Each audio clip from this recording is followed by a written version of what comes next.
Yeah. Hi Mick, your first training session under your belt now, how was it? Better ask the lads. I enjoyed it, it was alright.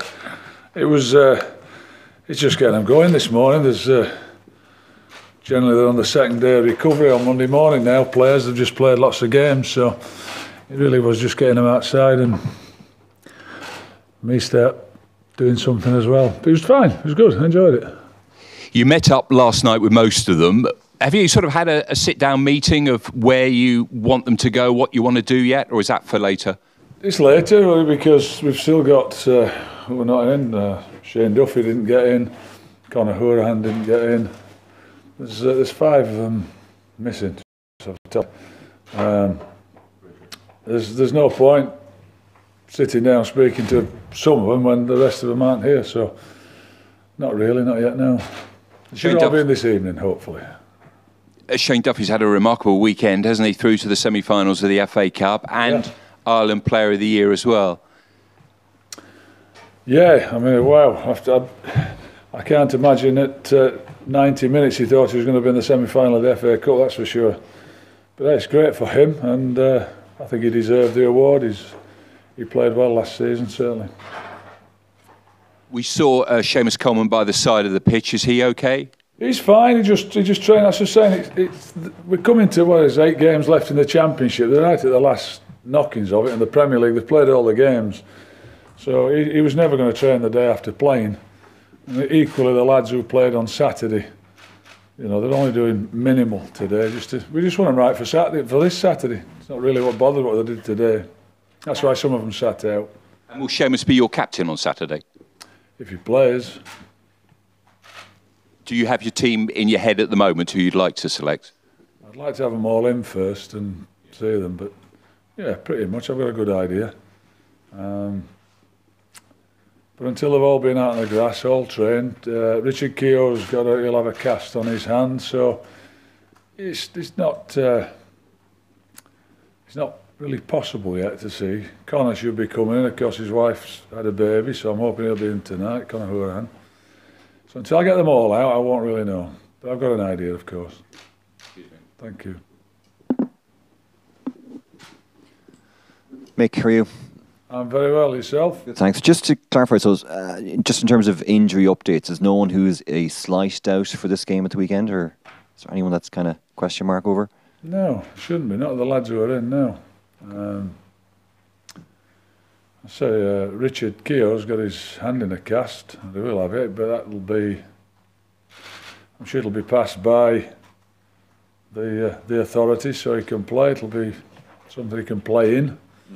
No, nobody. No. I say Seamus didn't sit out for any other reason than he played yesterday. Yeah, they're all okay.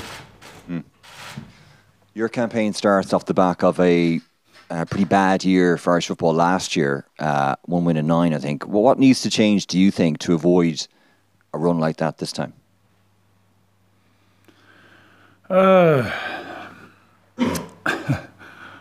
We have to get the lads at it and play as well as we possibly can and make sure that we play as well as we can. That's it. It's got to be about us, I think, and I'll be doing my damnedest to make sure that's not the case, and I'm sure the lads will.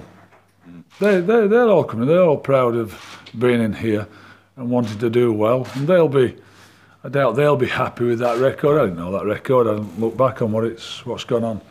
I'm kind of looking forward to that, and not considering what went on before me.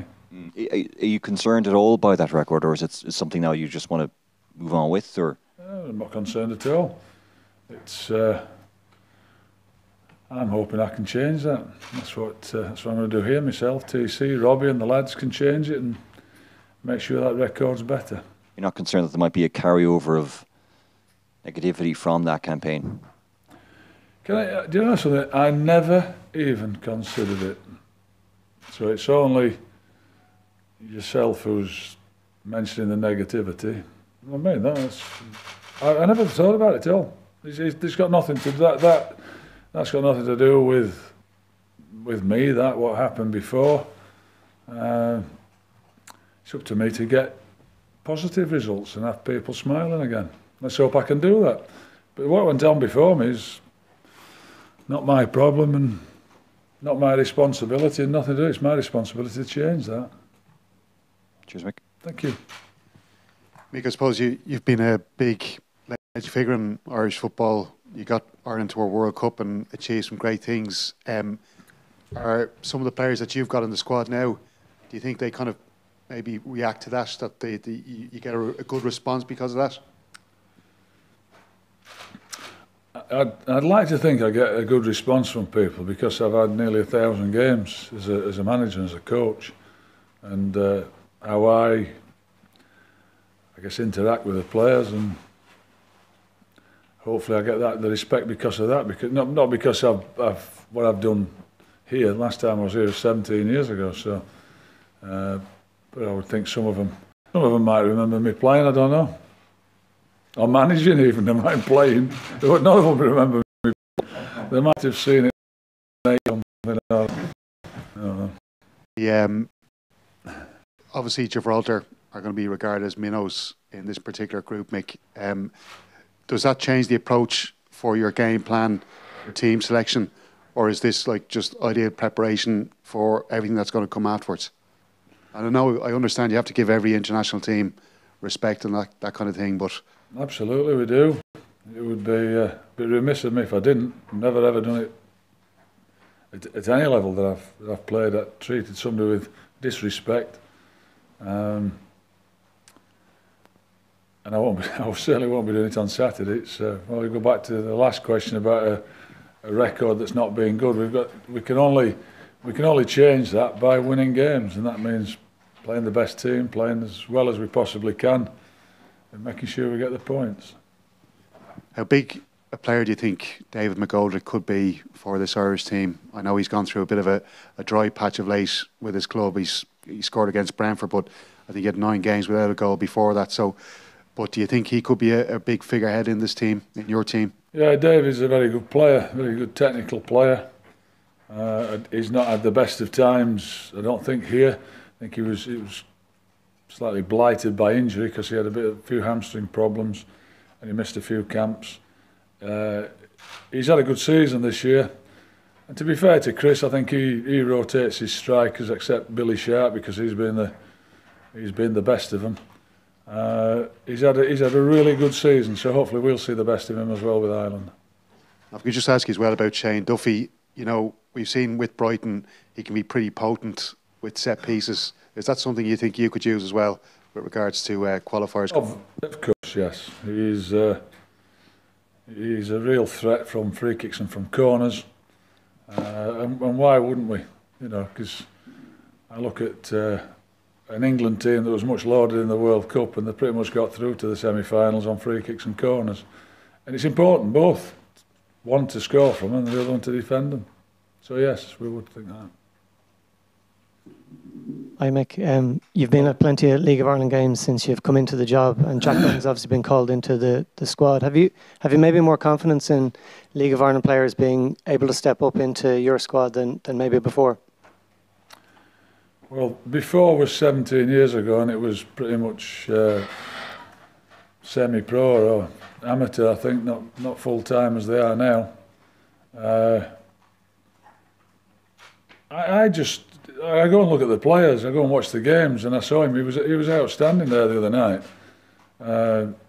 I think he'll have, harder time opposition. But even in training this morning, you can see he's more than capable of mixing it with the lads there. So I guess if I'd have seen him the last time and he'd have played like that, I'd have had confidence in him then. But I didn't see anybody like that. So I guess that's the benefit of going to watch the games. It was excellent performance Friday night. So you said there you enjoyed your first training session back. You obviously have to hit the ground running. There's no big build-up that you're straight into a qualifier. There's no friendly. So is there a bit of pressure that you're trying to get everything out of the minutes that you have with the players on the pitch? That's not a pressure. They've all played so many games this season, and I guess I'm not going to be teaching them how to play football. I think all I can do is give them a template of what I want to do in the games and how we should play and how we can maximise what we have got to try and get the best possible results. And I think we can do that in the time that we've got. Sorry, quick one. Sean Maguire didn't seem to train this morning either. Did he set out for similar reason to Seamus? Yeah, the clubs have different health fitness protocols, and as you know, he's missed a lot of games through hamstring strains, tears, pulls, whatever they are. And his schedule at the club would be exactly what we're giving him. So I'm cool. Whatever they do to get them out on the pitch on Saturday is what we will do. And he doesn't train on Monday. He played train Tuesday, Wednesday. I think he has Thursday off. And that's only for a short time, so he can get the best out of him in games. And whatever Preston do, they've got him playing well, they've got him scoring. I will adhere to whatever they want. Yeah. And just from a personal point of view, you're back after, like you said, 17 years. How's it, from a personal point of view, to be back in the training pitch with an Ireland tracksuit on? I've loved it. Yeah, I loved the atmosphere, the crack with the lads, the banter that they're all having, the little boxes, the warm-ups, and getting back and just being at close quarters with players, and I enjoy their company. I enjoy being with them. I enjoy watching them and interacting with them. It's great. So I've enjoyed my morning. Cheers. Thank you. Mick, going back slightly further, it's 20 years since you sent an Ireland team into a European Championship qualifier. How many times over the years has that night in Macedonia come back to your mind? I was going to be quite offensive to you then, because it's only when people bring it up. I was going to say something other than people. You see. Long enough for you to say it, Mick. I know, but I wouldn't do it to you. Well, you all know we all had the shirt with "I've had a Macedonia" on, and but you know what? Since then, I've had a few good results as well. So I think it's probably remiss of you to remind me of a night like that, when I've had pretty much more nights since there've been positive ones. I won the Championship twice, and nobody ever mentions that. I've been in the Premier League and had a pretty good time since. Oh, we qualified for the World Cup as well since that as well. So. But thanks for reminding me of one of my worst nights. I know you hate bad results. I do. I've had some since that as well, by the way, that have particularly upset me as well. Mick, first time around, you had a young generation of players coming through from the backbone of the Ireland team for years. Robbie and Shane, people like that. Do you see young lads here who have the potential to go on and do that sort of thing? I see players here that I've got to get the best out of. That, let's start with these. I've not been. I mean, even last night I'm listening to Stephen talk about the 21s team. They are 18, 17. Troy Parrott is 17, is he still? And he's in the squad. Or would be in the squad, but he's injured. He's having to look at the younger players. So there's hardly a glut of 21s that are pushing to get in the team. The two of the players I've just picked, Josh Cullen, who played really well for Charlton, and Jack, that had a great game on Friday night. Let's see if they can add something to the squad. They've certainly not looked out of place. Mick, just in terms of looking ahead to the two games, I appreciate you'll take them kind of one game at a time. But over the course of the 10 games, if you're looking at games targeting that you can, you see yourselves winning, do you have to take 6 points from these games on Friday and on Tuesday? I'll concentrate, as you said, because everything that comes after "but" is nonsense. So, but I will be concentrating on Saturday. I think that's important first, to go there and, we've got to make sure that we win and have a good start. And then we can concentrate on the next game. Georgia are a good side. I've been watching them. They play really good football. They've been together for quite a long time as well. They have some real technical players. Coaches the same, the system's the same. I think they're. When I watched them the last time in the groups, I've always been impressed by them. So let's concentrate on Saturday and see what we get there first. And there's a quote that's come out over the weekend from John Anderson saying that the way the team plays might not potentially be pretty, but it'll get results. Does your style of how the team plays, does it matter? Does it matter what other people say about how Ireland play as long as they're winning games? Well, I've never been sacked for winning games, that's for sure. Like I said to you, it's. I have no complaints about it at all. But we've got the lads in here on Monday, and we're playing on Saturday. Don't think there can be a. I wonder how long the managers who are going to clubs get, and they have a pre-season and they set their stall out and they're going to play a certain way. Now we're going to play a bit more attractive and a bit more expansive. I reckon it's my job to get results, and however they would come. And if I get enough of good results, and we're in the European Championships in 2020, and we've got the games here, that's got to be my remit. And I can't ever remember. I'm sure we played some scruffy, scrappy times back the last time I was here. But honestly, I never ever heard any complaints when we'd won a game. I generally heard the fans cheering and enjoying it. And certainly if you get to the competitions, everybody seems to be happy. And when you're winning games, people tend to think you're playing better football than you are, to be quite honest. Lovely. Thanks, Mick. Pleasure. Mick, just first of all, just wanted to ask you quickly about Josh Cullen. He looked very neat and tidy, very much at ease in that company of the few minutes we saw of him out there today. Did he catch the eye since the 38-man squad was named, or is he just in the pecking order behind these other players? Since I'd seen him play at Bolton some years ago against Sheffield United. I know he's out there on loan. He played a dozen games, I think. Didn't catch my eye particularly. He was neat and tidy, but didn't stand out, so we knew about him. He gone to Charlton. I saw him play against Portsmouth. I thought he was very good. Played in a position that suited him at the base of a diamond. Got a lot of the ball. So I went to watch him on the Tuesday night then against Burton, and he was excellent. Played really well. Good in possession, and good out of possession as well. He put his foot in. He defended well as well, which I think was something somebody had said to me. But he's not the best out of possession. I thought he did really well. He just impressed me. Good. And just obviously, you speak about limited time with the players this week. That by the way, is not a complaint. Oh, yeah, that is an observation. It's standard, I think, with every international manager. I'm just wondering, trying to get a gauge of, do you have to work? Like, I know you're not talking specifically about the Georgia game, but do you need to work with players in groups in this week before you go to Gibraltar? With that game in mind, will players have an idea of, I'm going to be used on Saturday, or he's keeping me for Tuesday, or are you going to keep them sort of guessing, I suppose? It's turned out to be a long question, that.